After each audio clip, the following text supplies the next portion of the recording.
أعوذ بالله من الشيطان الرجيم بسم الله الرحمن الرحيم.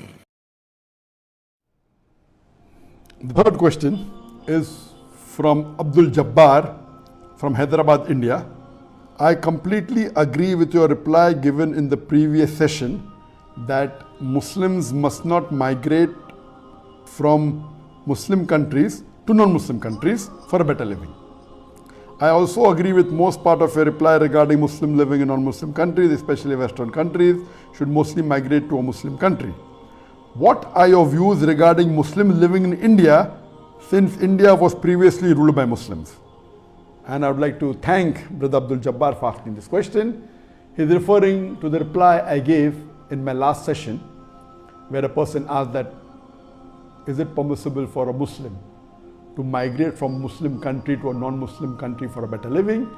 And I will just repeat in short, and I said it is not permissible for a Muslim to migrate from a Muslim country to a non-Muslim country for a better living, unless it is for education. He can do for that couple of years of education and come back, or if he wants to do Dawah and he wants to become a full-time Dai, going as a Dai and giving Dawah in a non-Muslim country is permissible, but for no other reason, for a better living or so that you can get more money or you can have a luxurious life, besides these two reasons, for a better living or anything else, it is not permissible for Muslims to leave a Muslim country and go to a non-Muslim country, especially referring to the Western country.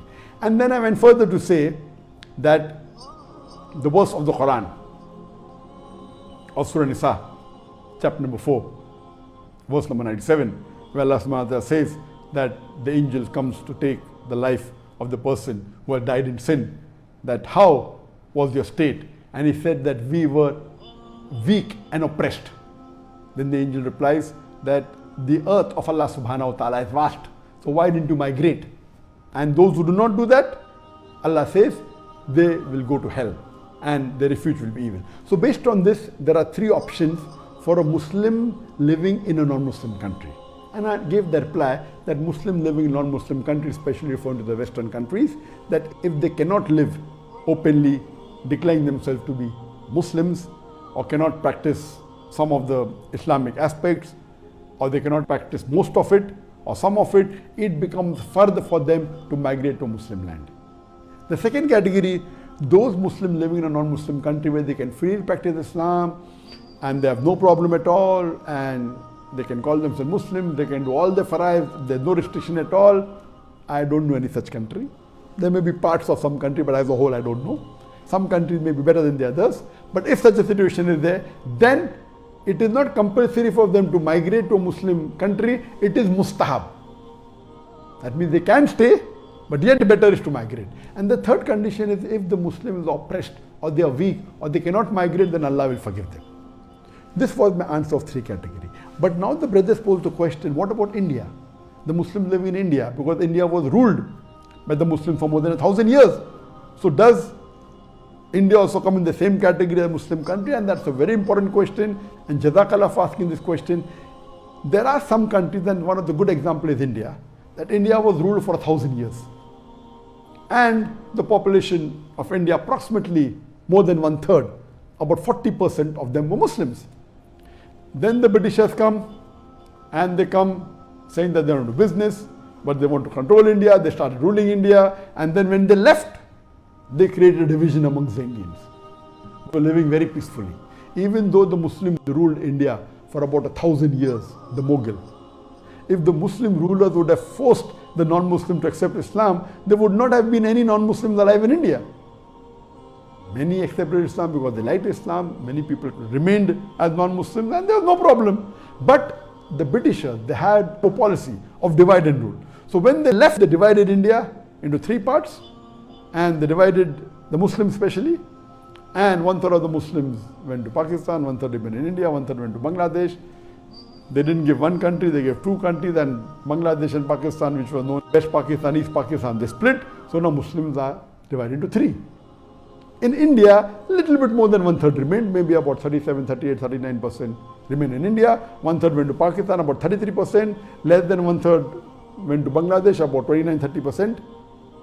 But if you add all together, Muslims are 40%.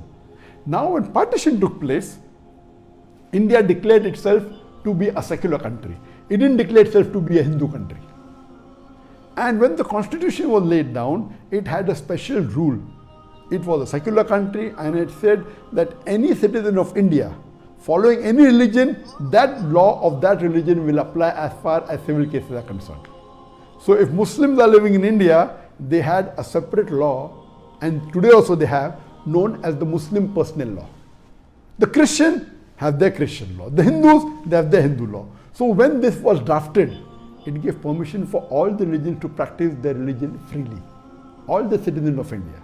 India was not at all a Hindu country, and even today it is not. It is a secular country, it is a democratic country, and it said that any citizen of India, whichever religion he belongs to, can live here peacefully. So based on that, India is a unique case in the world where Muslims ruled for 1,000 years. And today also, according to me, the majority of Muslims in any country in the world, number one is India. Though statistic wise it says number one is Indonesia, about 220, 230 million Muslims. Number two is India, some about 200 million. Some people say that it is Pakistan, about 202 million. And third is Pakistan. Some say second is Pakistan, third is India, and then fourth is Bangladesh. According to me, the Indian government doesn't declare the correct number of Muslims. They don't count many millions of Muslims in Assam, etc. I feel, according to me, minimum Muslims would be 250 to 300 million today. So according to me, the country which has maximum number of Muslims living in any part of the world, number one is India, then is Indonesia, then is Pakistan. The number of Muslims in India would be minimum 250 million, can even go up to 300 million. Now, when the partition took place, the government that was formed in India, the constitution says that every citizen of India has the right to preach, practice and propagate his religion. And it is just about 4 years back that I left my country, and for more than 20 years, mashallah, for about 25 years, I did Dawah openly, large audiences, and India has been a very safe place for the Muslims. It is recently when the BJP government came to power, just hardly 6 years back in 2014, that the problem started. Previously the problems were minor, and the Muslim could live peacefully. There was no major problems at all. The politician, Hindu politician, mainly the BJP, which is a part of the RSS, these are fanatics and fascists. And they started promoting the Hindutva and trying to misguide the people. And now there are problems created for the Muslims. But generally, for the Muslims living in India, it is very close to living in a Muslim country. They have their full rights. So Muslims living in India, it is perfectly permissible for them to live. Such close example is, for example, Singapore. Singapore first was part of Malaysia, where 2/3 of the citizens of Malaysia, they were Muslims. Previously were everything, later on the non-Muslims came. And then Singapore became separate. And today Singapore has about 18 or 20% Muslims. So there also they have a Muslim personal law for the Muslims. So Singapore is also somewhere close to India. But naturally, the freedom in India is much more than freedom in Singapore. So there are certain few more countries like that, maybe Mauritius or some which may have a Muslim personal law. So in such countries, India is one of the best amongst these countries. And these countries where there is a Muslim personal law, where you can follow. I don't know of any Western country where a Muslim can follow Muslim personal law. Only the criminal law is common in India and these countries. But in the Western countries, certain things the Muslims are permitted. For example, they are allowed to have halls of worship, but they cannot marry according to the Islamic law. They cannot have more than one wife. The nikah is not valid. The divorce is not according to the Islamic Sharia.